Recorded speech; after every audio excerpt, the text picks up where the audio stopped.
Well, here we go. The President's Cup is finally here. For much more, now joining us, Executive Director of the President's Cup, Ryan Hart. Ryan, welcome back to Golf Talk Canada. Thanks, Adam. It's good to see you again.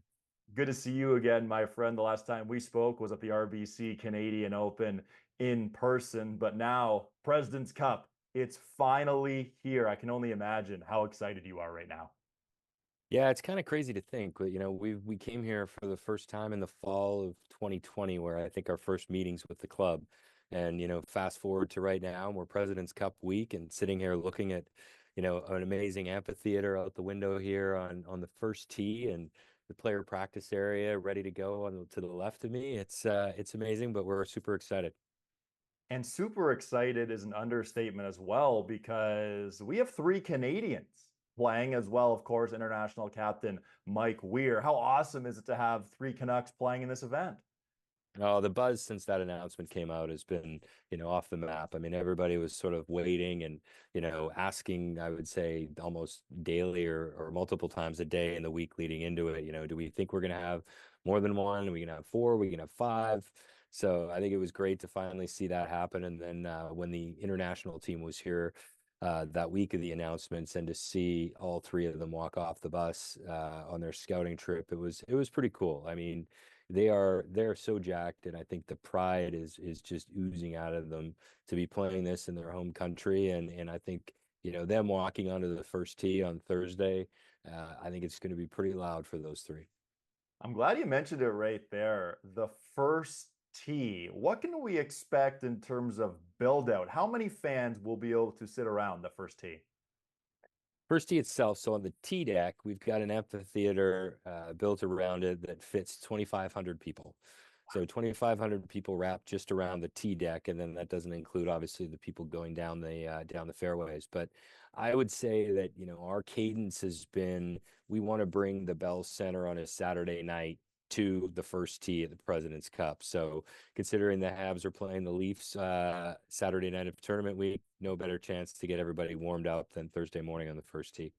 Oh man, the possibilities of that. That is so exciting to see. Now, of course, the last time the President's Cup was at Royal Montreal was back in 2007. So compare 2007 to 2024, how much bigger is the build out this time around? Oh man, I think we just think about building golf tournaments differently or that much differently since '07. I mean, in '07, it was very much hospitality was contained to what is the member driving range here. There was a few tents, here and there. Whereas if you look at it now, we've got roughly 600,000 square feet of floor space built out on the golf course. Holes 10 through 17 have some sort of viewing vantage point, hospitality, whatever the case may be, built out on it. Three or four holes on the front nine as well. And then you look at we've got three main fan areas, sort of modeled after each specific neighborhood in Montreal. We've got Griffintown and Old Port and Mount Royal. So really just kind of spreading people out, give them a little bit of everything and a little taste of the community along the way. So for overall size wise, if you look at it, some would argue 8 to 10x bigger. See, that's just crazy to think about. And heading into this tournament, I've done lots of research looking back at 2007 and how awesome the atmosphere was back then. I can only imagine 8 to 10 times bigger. Oh man, the possibilities are so excited. That's for sure. Now, you mentioned fans there, Ryan, and I understand there's also a fan festival downtown. Do I have that right? Yeah, absolutely. I mean, the golf tournament is in actually just outside of Montreal, and so we thought that we're in a very festival centric city. I mean, I think Montreal in the summertime has something like over 125 festivals over the summer. So we thought, why not keep that going into the fall with the President's Cup? And we've got our downtown fan fest. So for those that either can't make it out to the course or on their way back before they pop into their hotel at night, we've got in Place Ville-Marie, right in front of the Fairmont Hotel downtown. We've got a whole area set up there where we'll have screens where you can watch the coverage, food and beverage, different interactive zones with various partners. It's live DJ playing over lunch hour and then after 5 o'clock. So a little bit of everything for everybody, whether you're on course or off. That's amazing to hear. Now, to run any tournament of this magnitude, volunteers, well, Mm. they're a critical aspect. How many volunteers will be there at Royal Montreal helping out? Yeah, I would definitely, always say it takes a village to do what we do, and that village is strongly represented by the volunteers.